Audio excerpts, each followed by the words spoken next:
আসসালামু আলাইকুম। আজ বৃহস্পতিবার 28 আগস্ট 2025। আমন্ত্রণ ফ্রেন্ডলি মোবাইল প্রবাস টাইম বুলেটিনে আপনাদের সাথে আছি আমি মাহমুদুর রহমান। শুরুতেই জানাবো শিরোনাম। ওমানে মানসিক ভারসাম্যহীন প্রবাসী, এক যুগ পর পরিবারের কাছে ফিরলেন সুমন। মালয়েশিয়ায় মানব পাচার সিন্ডিকেট সাবেক এমপি মাসুদ সহ 33 জনের বিরুদ্ধে মামলা। অর্থনীতির অন্যতম স্তম্ভ প্রবাসী আয়, দালালদের হাতে জিম্মি বিদেশ গমন প্রক্রিয়া। ওমানে প্রবাসীদের জন্য দূতাবাসের বিশেষ সেবা, সুফল মিলবে প্রবাসীদের। চিকিৎসা সেবায় যুগান্তকারী সাফল্য, বিশ্বে প্রথম মানবদেহে শূকরের ফুসফুস প্রতিস্থাপন।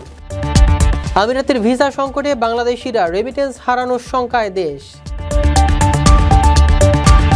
কুয়েতে বাংলাদেশিদের জন্য দূতাবাসের সতর্কতা। দর্শক দেখছিলেন শিরোনাম, এবারে পুরো খবর। ওমানে সেরা রেট দিচ্ছে বাংলাদেশি প্রতিষ্ঠান গালফ এক্সচেঞ্জ। প্রিয়জনকে টাকা পাঠাতে আজই আসুন আমাদের যে কোনো ব্রাঞ্চে অথবা কল করুন স্ক্রিনে দেয়া নাম্বারে। গালফ এক্সচেঞ্জ, বাংলাদেশিদের প্রিয় এক্সচেঞ্জ।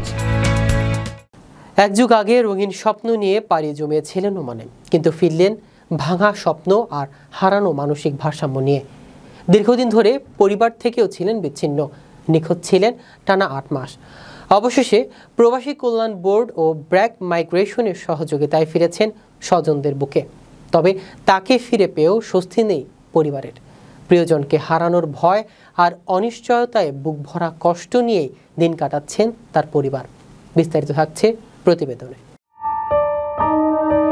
লক্ষ্মীপুরের যুবক মোহাম্মদ সুমন ওমানে মানসিক ভারসাম্য হারানোর 12 বছর পর দেশে ফিরে তার বাড়িতে পৌঁছেছেন। বুধবার 27 আগস্ট বিকেলে ওয়েজ অনার্স কল্যাণ বোর্ডের প্রবাসী কল্যাণ ডেস্কের অ্যাম্বুলেন্সে করে তিনি সদর উপজেলার রতনপুর গ্রামের বাড়িতে পৌঁছান। পরিবার জানায়, প্রায় 8 মাস ধরে তার সঙ্গে কোনো যোগাযোগ ছিল না। বড় ভাই মোহাম্মদ মামুন বলেন, সুমন তাকে চিনেছেন, তবে অন্য ভাইকে চেনেননি। ধারণা করা হচ্ছে ওমানে মানসিক টর্চারের শিকার হয়েছেন। সুমনের বাবা হাফিজ উল্লাহ বলেন, ছেলে ওমানে চাকরি ও ব্যবসা করলেও সব হারিয়ে মানসিকভাবে ক্ষতিগ্রস্ত হন। মা নাজমুন নাহার বলেন, ছেলে বাড়ি ফিরে আসায় তিনি খুশি এবং তার দ্রুত সুস্থতা কামনা করছেন। ব্র্যাকের Noakhali RMSC sector specialist Nahid Zulfikar জানান, মানসিক ভারসাম্যহীন অবস্থায় প্রবাসীদের দেশে ফেরানো গুরুত্বপূর্ণ। গত 8 বছরে 148 জন প্রবাসীকে পরিবারের কাছে ফিরে আনা হয়েছে। শুধু 2024 সালে 40 জন প্রবাসীকে দেশে ফিরে আনা হয়েছে। সুমনের এই বাড়তি যাত্রা প্রমাণ করে বিদেশে সমস্যায় পড়া প্রবাসীদের সহায়তা এবং পরিবারে পুনর্মিলন অত্যন্ত গুরুত্বপূর্ণ। লক্ষাধিক টাকা বেতনে কর্মী নিচ্ছে জাপান। যেতে আগ্রহীরা যোগাযোগ করুন স্ক্রিনে দেয়া নাম্বারে। বাংলাদেশের রাজনীতি আর প্রবাসী জনশক্তি ব্যবসায় অন্ধকার অধ্যায় এক সূত্রে গাথা হলো এক নামে, লেফটেন্যান্ট জেনারেল মাসুদ উদ্দিন চৌধুরী। 1/11-এর অন্ধকারের সময় যখন তারেক রহমানের রাজনীতি ভাঙতে উঠে পড়ে লেগেছিল এক জনশক্তি মহল, তখন সবচেয়ে আলোচনায় আসেন এই মাসুদ।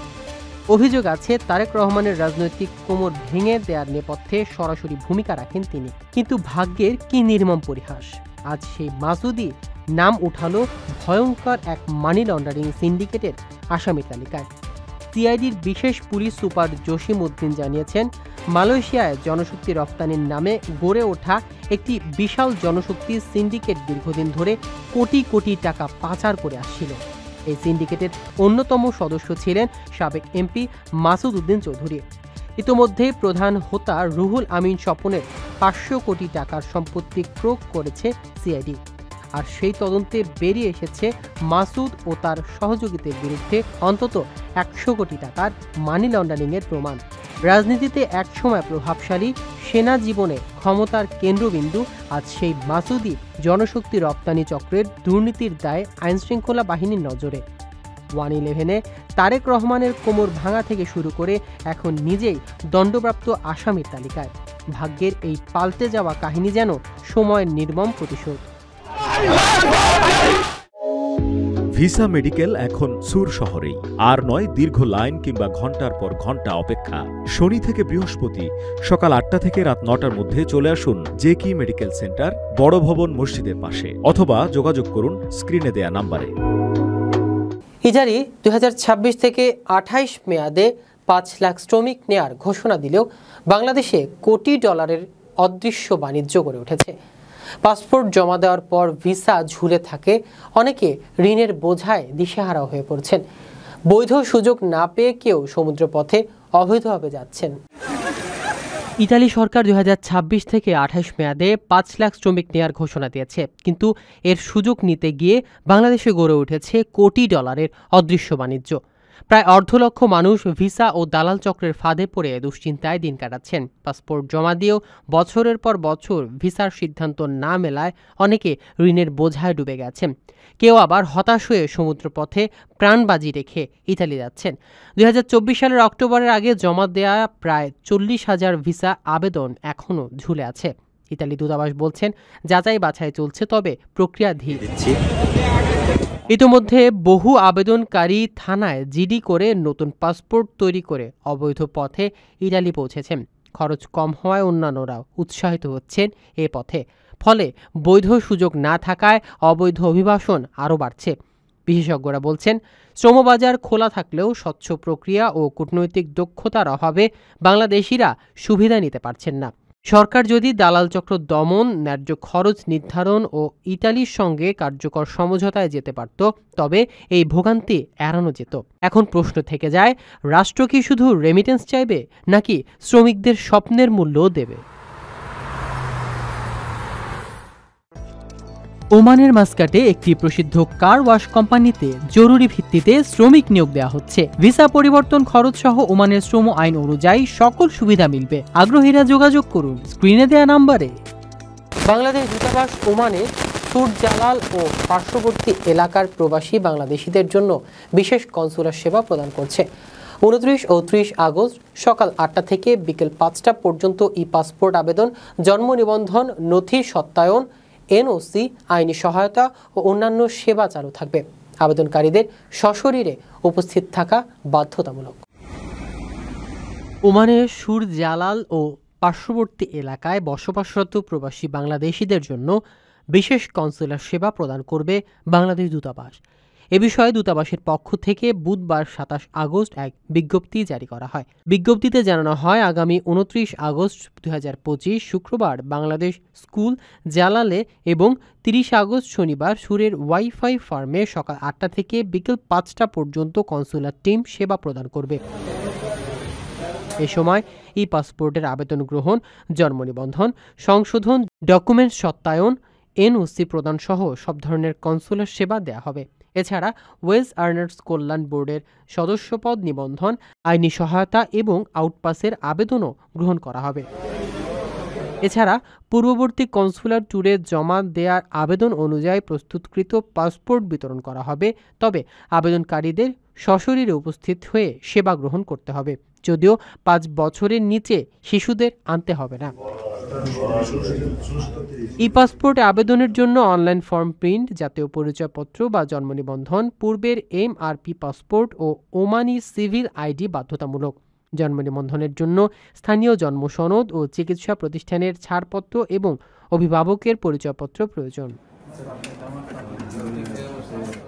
আপনার স্বপ্নগুলো আকাশ ছুবে প্রবাসীর হেলিকপ্টারের মাধ্যমে। বিয়ে, জন্মদিন অথবা যে কোনো বিশেষ প্রয়োজনে হেলিকপ্টার ভাড়া করতে যোগাযোগ করুন স্ক্রিনে দেয়া নাম্বারে। প্রবাসীর হেলিকপ্টার, নিরাপদ ও সাশ্রয়ী বাহনের বিশ্বস্ত নাম। চীনা গবেষকরা ব্রেন্ডেড মানুষের শরীরে শূকরের ফুসফুস প্রতিস্থাপন পরীক্ষা করছেন। 39 বছর এক ব্যক্তির ফুসফুস প্রতিস্থাপন করা হলেও 9 দিনের মধ্যে তা সরানো হয়। ডান ফুসফুস আগে স্বাভাবিক থাকায় নতুন ফুসফুস একা জীবন রক্ষা করতে পারেনি। এটি ফুসফুস প্রতিস্থাপনের সম্ভাবনাময় প্রাথমিক পরীক্ষা হিসেবে ধরা হচ্ছে। মানুষের ফুসফুস প্রতিস্থাপন সর্বদা জটিল ও বিপজ্জনক কাজ হিসেবে বিবেচিত। সম্প্রতি চীনা বিজ্ঞানীরা প্রথমবারের মতো ব্রেনডেড অথবা মস্তিষ্ক মৃত ঘোষিত একজন মানুষের শরীরে শূকরের ফুসফুস প্রতিস্থাপন করার দাবি করেছেন। গুয়াংজু মেডিকেল ইউনিভার্সিটির গবেষকরা জানান, প্রতিস্থাপনের পর অঙ্গটি কিছুটা কার্যকর হলেও 9 দিনের মধ্যে এটি সরিয়ে ফেলা হয়। গবেষণায় 39 বছর বয়সী ব্যক্তির বাঁ পাশে শূকরের ফুসফুস ব্যবহার করা হয়। ডান ফুসফুস আগে থেকে স্বাভাবিকভাবে কাজ করছিল।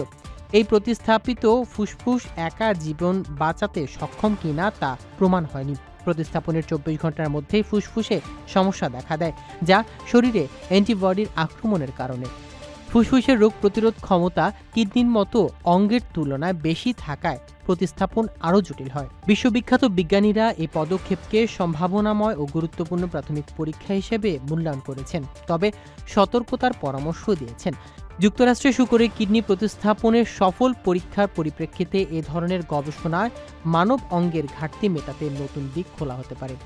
চিকিৎসা বিষয়ক সাময়িকী নেচারে প্রকাশিত প্রতিবেদনে বলা হয়েছে, এ ধরনের গবেষণা ভবিষ্যতে ফুসফুস ও অন্যান্য গুরুত্বপূর্ণ অঙ্গের জিন পরিবর্তন প্রতিস্থাপনে গুরুত্বপূর্ণ ভূমিকা রাখতে পারে।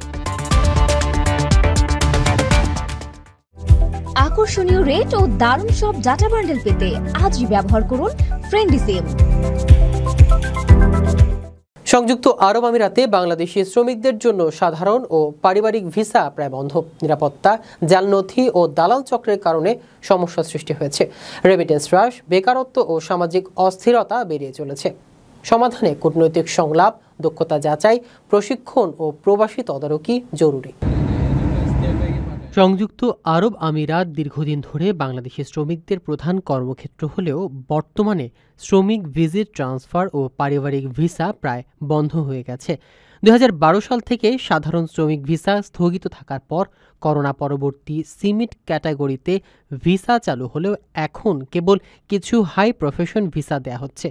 ভিসা বন্ধের কারণ হিসেবে নিরাপত্তাজনিত উদ্বেগ, জাল নথি, অপরাধে জড়িয়ে পড়া, দালাল চক্রের প্রতারণা ও দীর্ঘদিন সিকিউরিটি ক্লিয়ারেন্স প্রক্রিয়াকে দায়ী করছে আমিরাত কর্তৃপক্ষ। এতে বাংলাদেশিদের ভাবমূর্তি ক্ষুণ্ণ হচ্ছে এবং অনেকে অবৈধ হয়ে পড়েছে বা দেশে ফিরতে বাধ্য হচ্ছে। এ সংকটে রেমিটেন্স প্রবাহ হুমকির মুখে পড়েছে। বাংলাদেশি শ্রমিকের বদলে ভারত, পাকিস্তান ও নেপালের কর্মীরা সুযোগ পাচ্ছেন। একই সঙ্গে দেশে বেকারত্ব ও সামাজিক অস্থিরতা বাড়ছে। সমাধানে বিশেষজ্ঞরা বলছেন, আমিরাতের সঙ্গে উচ্চ পর্যায়ে কূটনৈতিক আলোচনায় অগ্রাধিকার দিতে হবে। পাশাপাশি দক্ষতা যাচাই, প্রশিক্ষণ, ডিজিটাল ডাটাবেস, দালাল চক্র দমন এবং বিকল্প শ্রমবাজার খোঁজা জরুরি। প্রবাসী কল্যাণ মন্ত্রণালয়ের কার্যকর তদারকি ছাড়া এ সংকট উত্তরণ সম্ভব নয়। কুয়েতস্থ বাংলাদেশ দূতাবাস 10টি নতুন নির্দেশনা জারি করেছে। শ্রম আইন মেনে অভিযোগ দাখিল, ইকামা ভঙ্গ এড়ানো, চুক্তিপত্র সংরক্ষণ, মাদক ও অপরাধ চক্রে জড়ানো নিষিদ্ধ, ট্রাফিক আইন মানা ও লেনদেন লিখিত প্রমাণ রাখা জরুরি।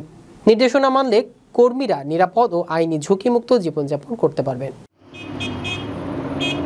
কুয়েতে কর্মরত বাংলাদেশিদের জন্য কুয়েতস্থ দূতাবাসের মিনিস্টার মোহাম্মদ আবুল হোসেন বুধবার 27 আগস্ট 10টি নির্দেশনা জারি করেছে।